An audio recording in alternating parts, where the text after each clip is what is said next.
don't want to say goodbye anymore. The romance. Will you marry me? Yes. The drama. You know what? You are done. Let me tell you something. The way you're talking to me right now, never in a million years. Claire? Listen to me. Claire? And some of the most exotic locations around the world. Videographer Andre Martinez has experienced some pretty incredible moments on the job. To be in Dublin at the Christ Church Cathedral lighting, performance with Dolores O'Riordan from the Cranberries. I mean, moments like that are pretty just amazing, and I'm thankful to have been able to do stuff like that. Andre is the co-director of photography for ABC's The Bachelor franchise. He travels the globe scouting locations for the Bachelor or Bachelorette and the 24 suitors vying for that coveted final rose. We'll scout all the locations where we're going to shoot the dates. I'll pre-light the suite with the lighting and grip and art departments where the cast members will live for that episode. We'll pre-light interviews that they're going to get brought into.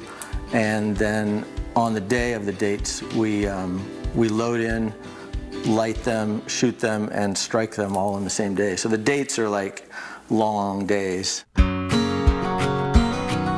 Before The Bachelor, Andre worked on a number of reality show projects and documentaries, but he cut his teeth in broadcasting in New Hampshire, his home state. Concord Hive football and hockey and doing sports like that for the local cable station here in Concord. So that's kind of how it started. Then I went away to school, studied film and TV production in school, and came back here and actually got a job at Channel 9. From New Hampshire to Hollywood, this was before social media. Andre pounded the pavement looking for work. Knock on doors and make calls, and I just made a list of every contact that I either actually met in person for working on a movie for free or whatever, to just cold calls.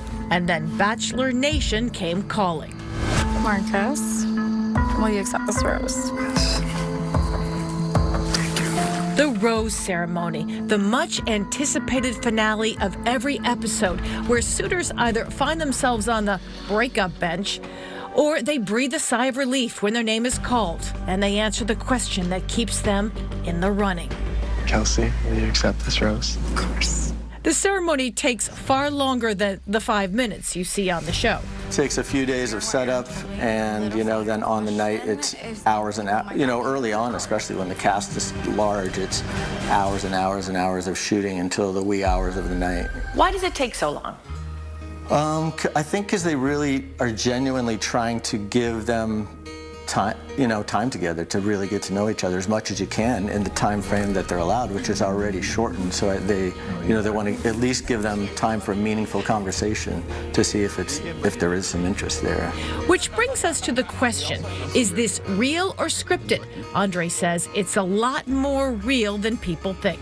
Just because of the scenario that they're in, it creates this environment that all of that, kind of the bickering and just people's personalities come out. When you take away, people's phones and TV and access to the outside world and to their families and their friends, and they're stuck in this, kind of vacuum, all of that stuff just happens kind of naturally, really. Obviously, the stuff that we set up for these big grand dates is planned out well in advance, and we have to do that to make it look nice and all of that. But as far as what happens in the conversation is pretty legit and pretty real. Colton.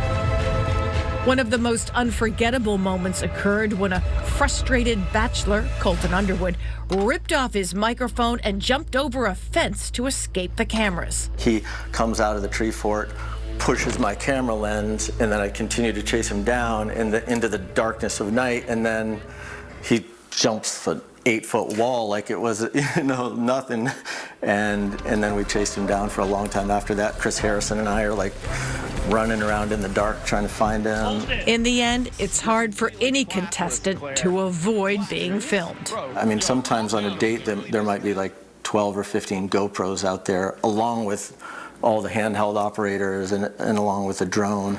So the amount of footage that's gathered is just crazy. crazy. So this is the man cave. Andre has journeyed across the globe, relying on a world map to keep track of his adventures. Pretty well scattered across the world. What's the most exotic, in your opinion?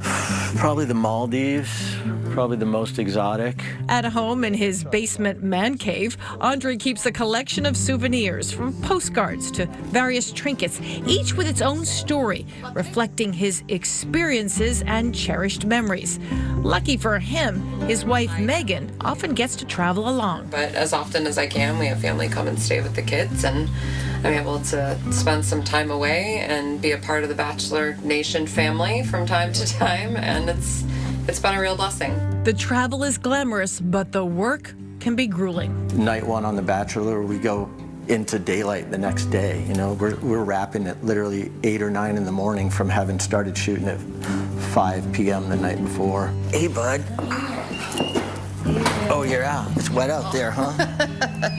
At home in Concord, Andre and Megan share a blended home with 6 kids, dog Maverick, and far less drama. While Andre enjoys his family downtime between seasons, he remains grateful for his Bachelor family. And when you're working, 8 weeks together for 12 hours a day, you really, you got to have each other's back. So it's been a fun industry, and I've enjoyed all the experiences that I've had.